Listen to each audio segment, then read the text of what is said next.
Hi, I'm Maurizio from Kataklysm, and you're watching the mighty BraveWords.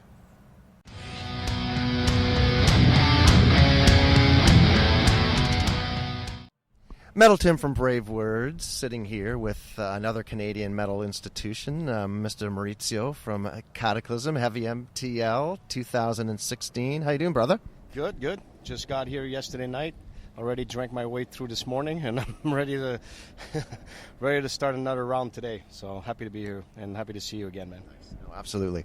Now, new Juno Award winner. You got a new record out. You're another father again, and you've got beer. So there's lots to talk about. Where would you like to begin? What do you think of the accolades of earning a Juno in Canada? You know, I think it's something for us is more like a big pat on the back. You know, it's our fans. I don't think really care about it too much. You know, but I think in the eyes of the industry, it was a good recognition, and I think it came at a good time in our career. So it was a cool thing that it happened, and I'm just thankful that the Junos are able to kind of open up their spectrum of, like, you know, in the music industry, and saying that also extreme music is something that you know, is considered valuable, you know, for a lot of the industry. So I think it was a good thing for us, and I'm very happy that it happened. You know, why not? Well, it's took them long enough to get actually a metal category, right? So it's going to come down now. I think it's going to be raining mud soon.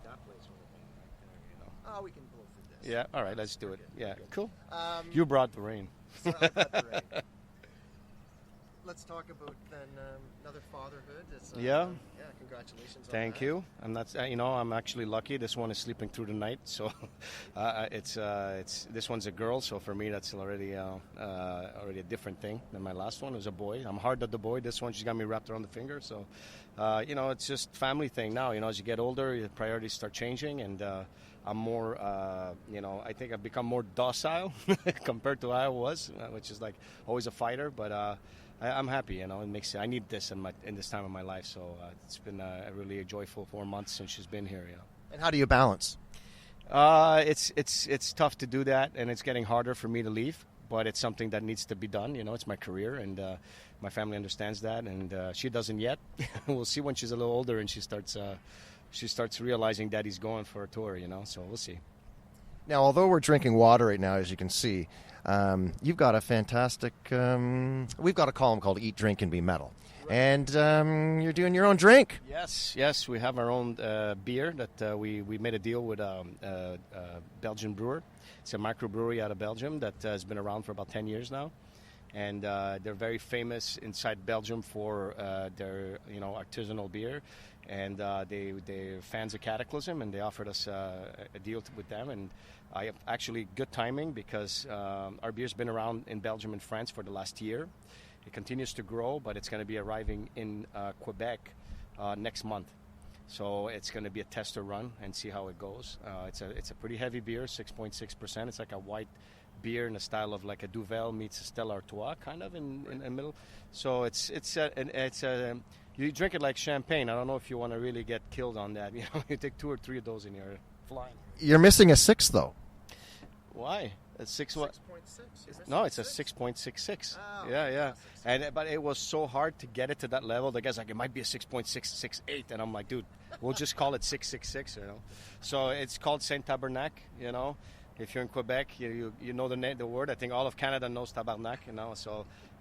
We actually got problems with certain distributors here because of the name. They were like, it's too offensive, we can't have it. And I'm like, I don't think you live in the same province that I grew up, because that's a word everybody says, including 10-year-olds. So I'm like, you know. But anyways, it's finally arriving here, so in Canada. So I'm happy about that, you know. And we haven't tried it yet, so I'm bloody excited, man. I'm gonna have to send you some testers, because we have prototypes home, and I'm gonna send you some.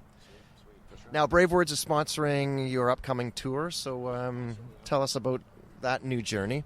We got offered the Ozfest spot. We did it a couple of years ago. We did the tour, and we have a good relationship with Sharon and the whole people of the Ozfest organization, and they wanted Kataklysm on it this year. I think we're the only Canadian band that's doing it, which is an honor. And because we were doing that, we decided to do a second run for the record. The record's doing really well. It's a strong album for us, and there's still a lot of life in it. So we decided to do like some U.S. dates, but mostly concentrating on Canada. With the Juno thing, I think it's kind of like, go through the country, say hi to everybody and thank you, and I think it was the right thing to do. And we haven't toured Canada with this record. So we actually also going to Victoria. We haven't done that in 10 years, I think. So it'll be cool. Looking forward to it. Well, the whole Knotfest thing is pretty incredible to actually have a nuclear blast stage too, right? So it's good for you, man. Yeah, the Mafia came in. The Mafia came in, and they have their own stage now. I'm just saying, like, it's a great thing, and it made sense, right? Nuclear Blast. We've been around with them for over 20 years now. We're the oldest assigned band there. And, we have a lot to prove. I think there's a lot left into Kataklysm. It's one of those things where this is a turning point, I think, this record for us. You're going to expect some heavy-duty work from us coming in the next year or two. So I think we're gonna up the game. I think it's time for us. I want to finish my career on a high note. You don't decide that, but I want to make a statement that'll last. So I think it's something that we're going to be working on. We still got juice left, So musically, where is your head at, and where do you think the timeline will be with the next record? Well, right now we're doing the Next Deo record, so I got to do that for Napalm Records. We're going to be in the studio. We're actually in the studio now. After this, I'm recording vocals here in Montreal for 10 days, and then we're going to go into we're releasing the record in February. So it's kind of like a project to give us a break from Kataklysm and just get our minds out of it for a little bit. I don't know how that's going to go, so we're going to let it ride, and then I think we're going to start writing a record next year sometime, slowly get back into it.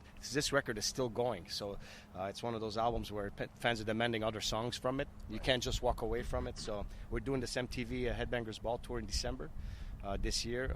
They're bringing it back in Europe. So it's us with Iced Earth and Ensiferum. It's a very different type of package. But it's going to be cool to tour with the Iced Earth guys, and we're friends already with everybody there. And Stu.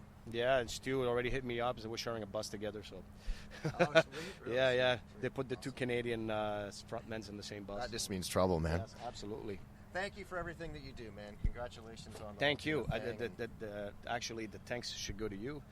You're the guy that's been here since the beginning, still here.